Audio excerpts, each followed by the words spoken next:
Morning, Tom. Good morning, Bish, and good morning to all our viewers. An appeal, but not a convincing appeal.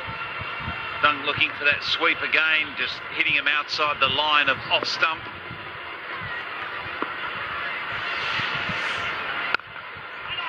Off the back foot, nicely through the offside. He'll pick up a couple at least here, Ben Dunk. It has been very challenging conditions. And I don't want to make any excuses for the Patriots because I don't think they have read the conditions that well. But as you quite rightly say, Ian Bishop, these aren't ideal T20 conditions. There's a little bit of moisture and tackiness in the surface, which does make it very difficult for batsmen to really do what they're supposed to be doing in this format of the game, and that's expressing themselves and playing with freedom.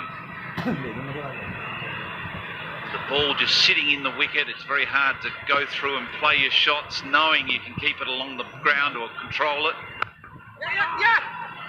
But you're right, it's got to be a slow grind, and that's what's required. Anything over 100 will be useful. It's 22 before, after 6.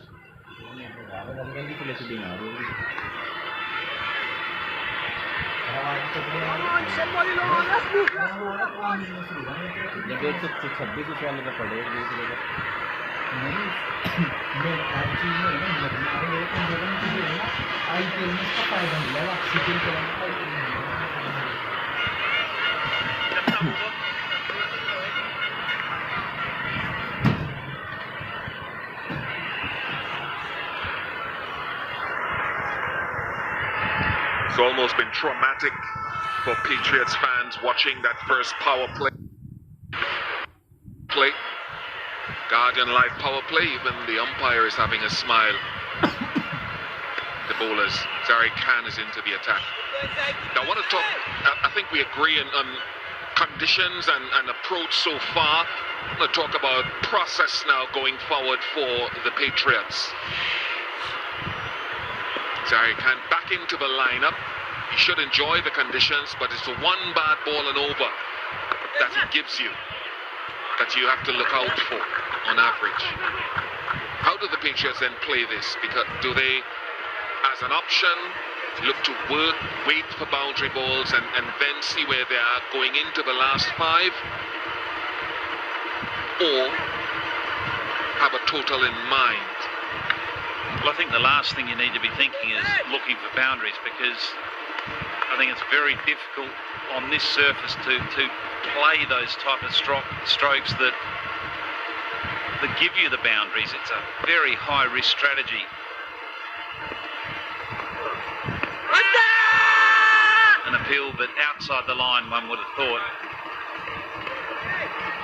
So on a surface where the ball's sitting up and spinning, there's no point searching for the impossible, which is those boundaries. I think the focus has to be on trying to rotate the strike and getting a single every ball, which goes against the grain of what we've seen so far in the Hero CPL. You know, the dot ball percentage is through the roof, but that needs to be changed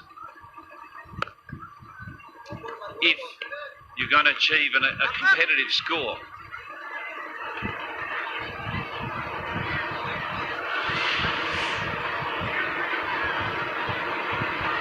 See the back of the hand as a batsman, you're looking at it so you know that it's a googly coming if you're so inclined to look closely. That whole concept that you develop when you're young, be looking at the release, Tom, out of the hand, which is a learned skill.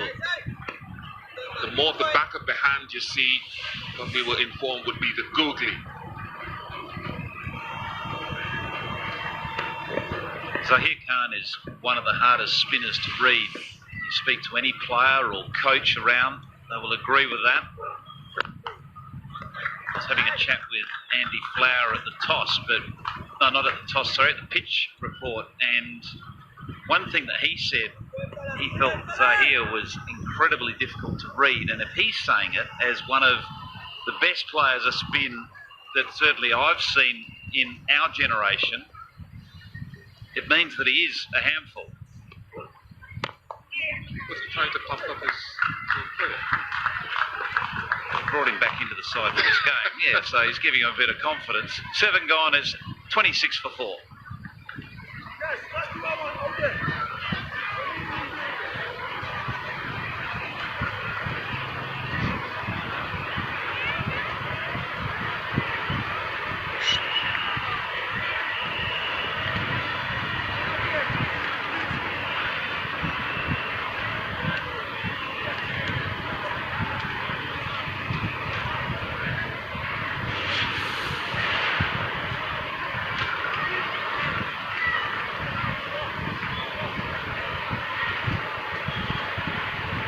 Well, the run rate's not flattering, but what that tale doesn't tell us is the number of wickets that's happened throughout those first 7 overs. 4 have fallen, which has set them back. And their innings hasn't taken off like the El Dorado Skycam.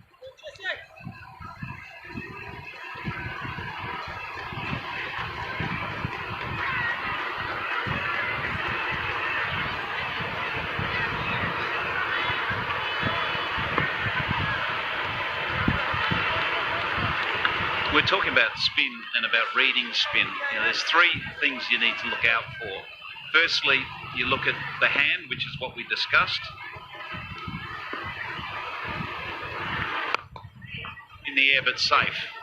So firstly, you look at the hand, so whether the ball's being released from the front of the hand or the back of the hand, which is what we've talked about with Zahir Khan. The second thing, if you're not picking that, you then look at the ball flight. What's happening with the ball in the air? Can you read the seam in the air? And the white ball is tougher than the red ball, so particularly when the white ball gets older. And then thirdly, if you're falling short there, you then read it off the surface. And that's the last resort. And that's pretty tough going if you're having to do that, particularly if you're looking to score and not just defend. It's okay in Test cricket if you're looking to read it off the surface because you've got time just to defend it. Sweep slog just for 1. And the last point, if all else fails, you just sweep. You just sweep and hope for the best. That came from Badri at the back of the box when we were talking about this, who's one of the best T20 spinners in the world, is that in his time, if you don't read any of those cues, just sweep. Get down low and sweep the ball. We used to have a saying playing domestic cricket, when in doubt, sweep. Like Ben, because I think you get the bat far ahead of yourself, whereas you might not be able to get that far advanced if you're looking to drive the ball, because the bat is horizontally positioned with the arms outstretched. There are risks to that, obviously, but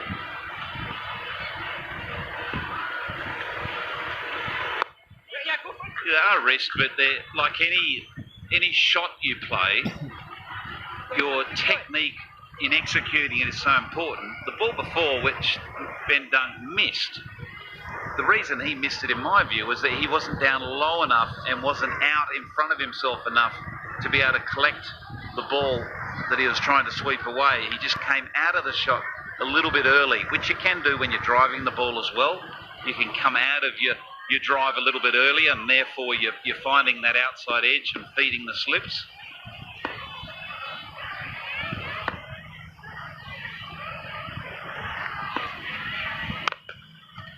In the gap.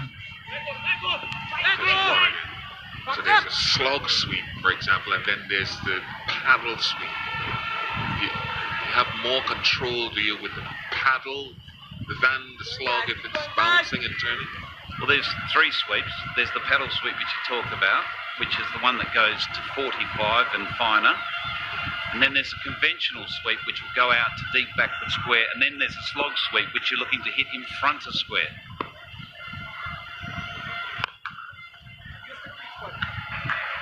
Enough on it. More than enough on it from Ben Dunn to end the over, 36 for 4.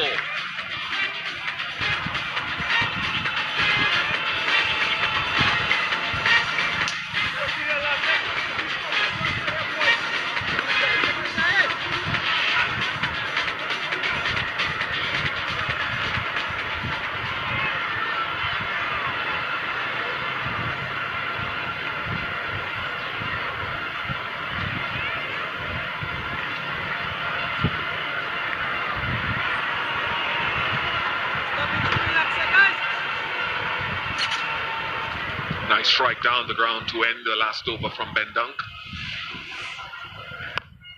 Got close enough to it to be able to hit it or play the shot safely. Hero Maxima.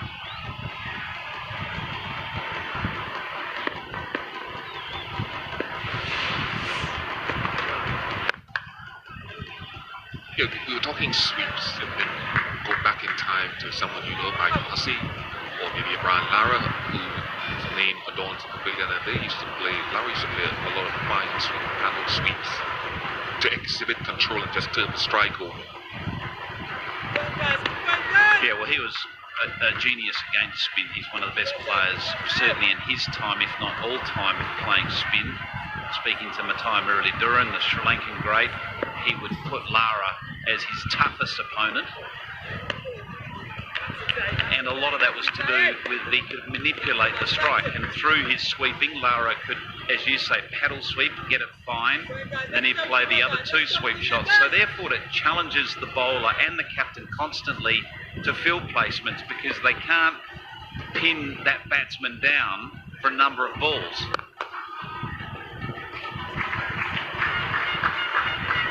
So therefore you're reversing the pressure back on the bowler and asking him to question his length, asking him to question his line, and it creates other scoring opportunities like we saw in the last over.